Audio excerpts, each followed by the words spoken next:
New TV Telugu. ప్రస్తుతం సంచలనంగా మారిన బెట్టింగ్ యాప్స్ ప్రమోషన్ కేసుపై ప్రజాశాంతి పార్టీ అధినేత కేఏ పాల్ స్పందించారు. త్వరలోనే విజయ్ దేవరకొండ, రాణా దగ్గుపాటి, బాలకృష్ణ, మంచు లక్ష్మి సహా 25 మంది అరెస్ట్ అవుతారని కేఏ పాల్ ఓ వీడియోలో వెల్లడించారు.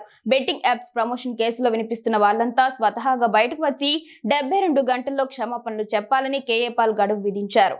72 గంటల్లో చేసిన తప్పు ఒప్పుకోవాలని, లేదంటే అందరినీ సుప్రీంకోర్టుకు ఈడ్చుతానంటూ స్టార్ క్రికెటర్ తో పాటు పలువురు సినీ ప్రముఖులకు కేఏ పాల్ హెచ్చరించారు. ప్రకాష్ రాజ్ లాగా తప్పు ఒప్పుకొని క్షమాపణలు చెప్పకపోతే ఎవరిని వదిలేది లేదని కేఏ పాల్ వార్నింగ్ ఇచ్చారు. ఆన్లైన్ స్కిల్స్ గేమ్స్ తో బెట్టింగ్ యాప్ల్ని, వాటర్ బాటిల్ పేరుతో మందుని, ఇలాచీ పేరుతో టొబాకోని ముసుగులో మీరు ప్రమోట్ చేస్తున్నారే యాక్టర్స్, ఇన్ఫ్లుయెన్సర్స్, క్రికెటర్స్. వినండి, Sachin Tendulkar god of the cricket అనేవారు. ఆయన ఒక గాడ్ ఆఫ్ ద డెవిల్ అయిపోయాడా ఏంటి? ఆయనకెందుకు ఈ యాప్లు ప్రమోట్ చేయడు?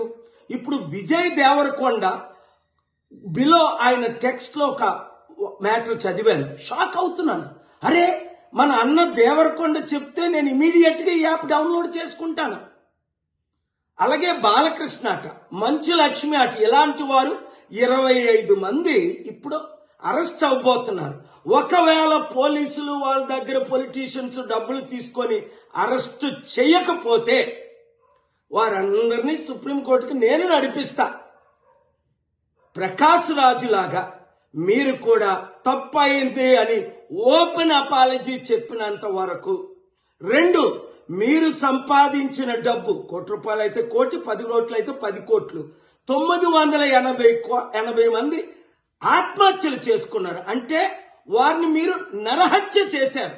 మీ ఇన్ఫ్లుయెన్సర్ మిమ్మల్ని ఎంతో ఫాలో అవుతున్న ఈ ఫాలోవర్స్కి మీరిచ్చే గిఫ్ట్ ఇదేనా? మానవత్వం లేదా? దైవత్వం లేదా? రాక్షసుల్లాగా వాళ్ళ జీవితాల్ని మీరు దోచుకోవడమేనా? ఎండ్ ఆఫ్ ద డే మీకు మిగిలింది ఏంటి? ఆత్మకు శాంతి కావాలా? మనసుకు రక్షణ కావాలా? నెమ్మది కావాలా? ఫ్యూచర్ మంచి పేరు కావాలా? లేదా చరిత్రహీనులుగా మిగిలిపోవాలా? ఆలోచించండి. 72 గంటల టైం మీకు ఇస్తున్నాను.